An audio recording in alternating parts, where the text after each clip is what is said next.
selalu mendapat keberkahan dari Allah Subhanahu wa taala. Anak-anakku sekalian, pada hari ini kita akan membahas mengenai sistem reproduksi pada manusia, yaitu tentang pembelahan sel. Adapun kompetensi dasar yang akan kita laksanakan hari ini yaitu sebagai berikut. Tentang materi yang akan kita pelajari adalah 1. Mengenai definisi, 2. Tentang pembelahan sel, ketiga tentang definisi pembelahan sel, kemudian tentang proses mitosis dan tentang proses. Pernahkah kalian memperhatikan kenapa induk ayam selalu pasti ada anak ayam? Atau misalnya kalau kalian perhatikan sebuah pohon pisang, di samping pohon pisang itu ada tunas pisang. Nah, itu menandakan bahwa makhluk hidup tersebut, baik itu ayam ataupun pohon pisang, dia melakukan yang namanya reproduksi atau perkembangbiakan. Lalu apa sih reproduksi itu? Nah, bisa kalian lihat di paparan seperti ini. Nah, setiap makhluk hidup seperti yang kalian sudah ketahui akan bereproduksi. Kenapa? Karena kalau makhluk hidup tersebut tidak bereproduksi, maka si makhluk hidup tersebut akan mengalami kepunahan.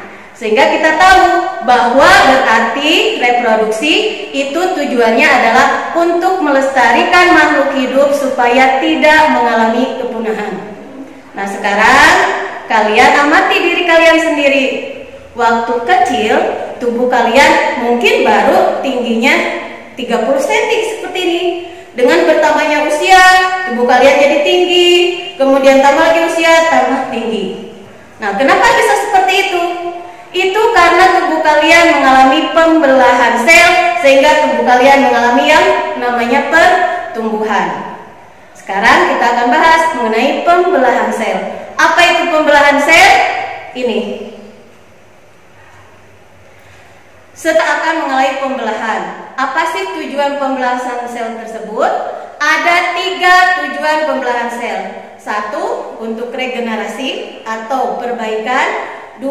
Untuk pertumbuhan dan perkembangan, ketiga untuk reproduksi.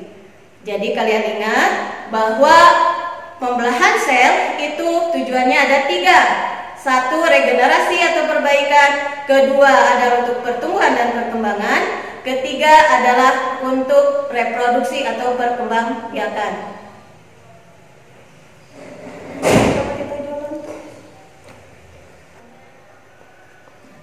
Pembelahan sel itu terdapat atau terbagi 2, yaitu 1 kita sebut dengan proses atau pembelahan secara mitosis, yang kedua ada pembelahan secara meiosis.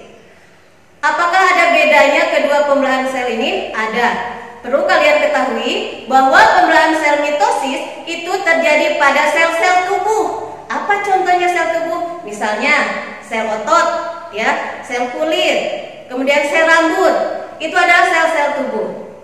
Ya, sebagai contoh tadi salah satu tujuan pembelahan sel adalah untuk regenerasi atau perbaikan.